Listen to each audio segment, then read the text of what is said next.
Minnesota legislators assassinated at home. It was a warm June evening in Minnesota on June 14, 2025.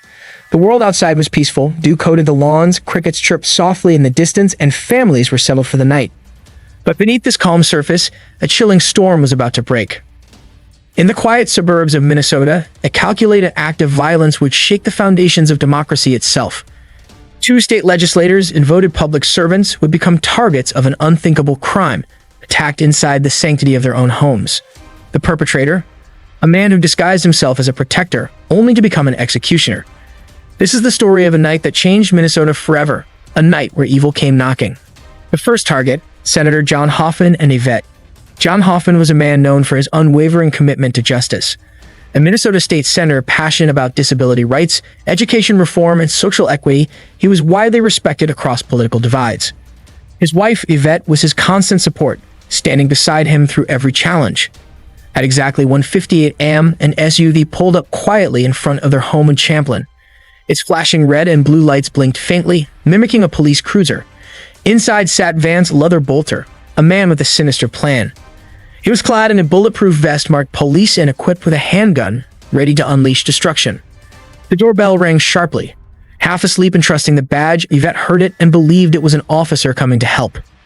John, awakened by the sound, went to answer. Yvette recalled later, "You opened the door because you trust the badge. You think help is there." But that night, it wasn't help, it was death. Without warning, Bolter fired 9 bullets at John and 8 at Yvette. Miraculously, both survived, though barely. Their wounds were grave, their screams faint and desperate. Neighbors, alerted by the gunshots, called 911. But the damage was done. The nightmare had begun.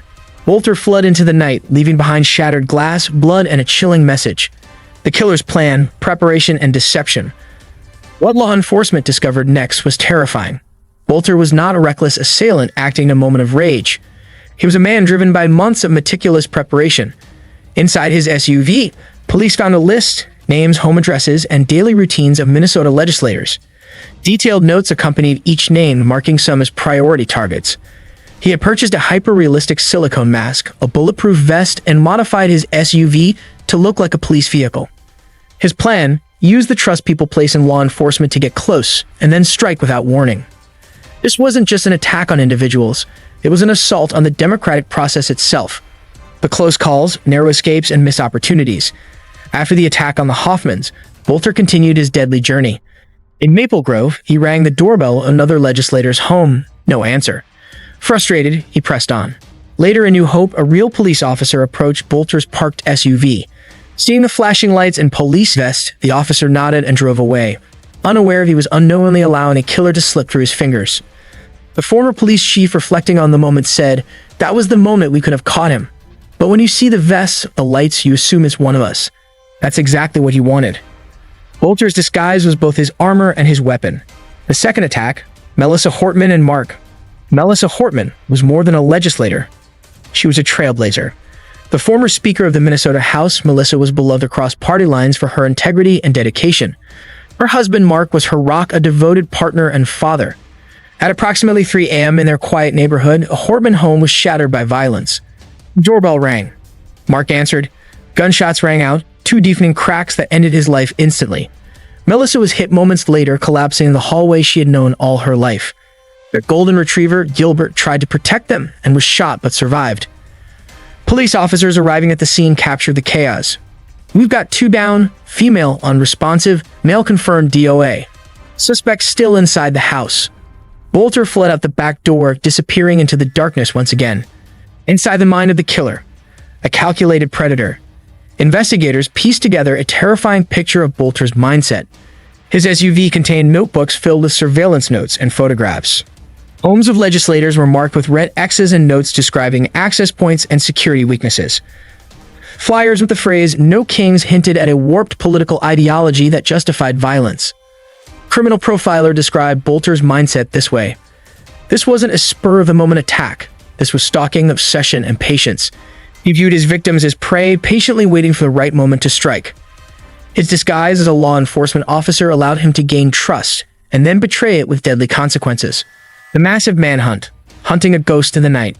Minnesota authorities launched the largest manhunt in the state's history. Over 20 SWAT teams, dozens of drones, and air surveillance combed a 50-square-mile area. Every barn, every thicket, every shadow was searched with relentless intensity. Helicopters hovered overhead, their blades beating through the night air. Police radios crackled with urgent calls and reports.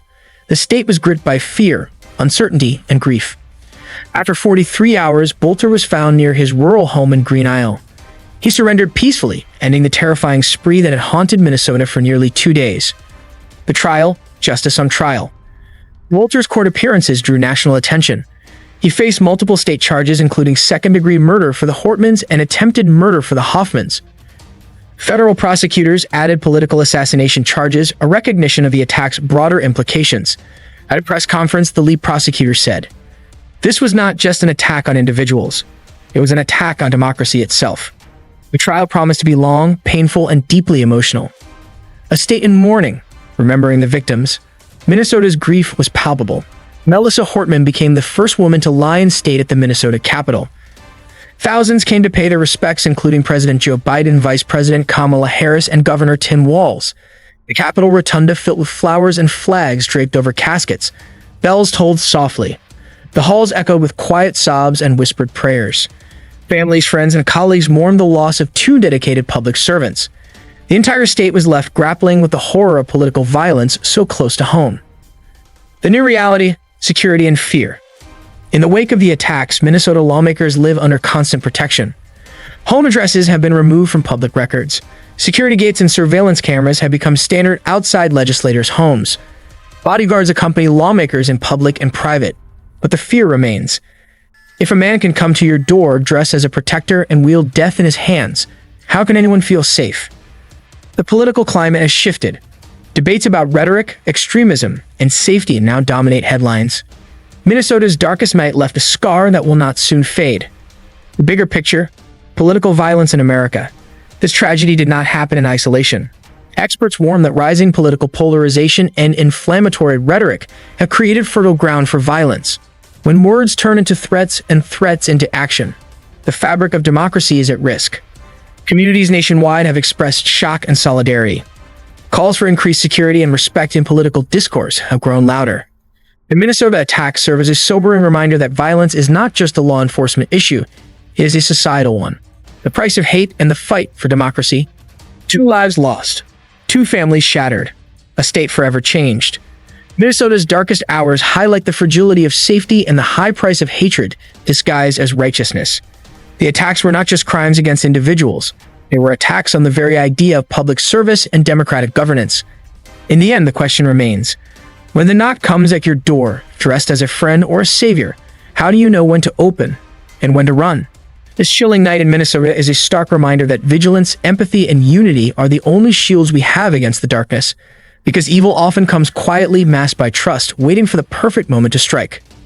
If this video captivated you and you want to dive deeper into true crime and real-life mysteries, don't forget to hit that subscribe button and ring the bell so you never miss an episode. Give us a like if you found this story eye-opening, and share your thoughts in the comments below. Your voice matters. Stay safe, stay aware, and thanks for watching.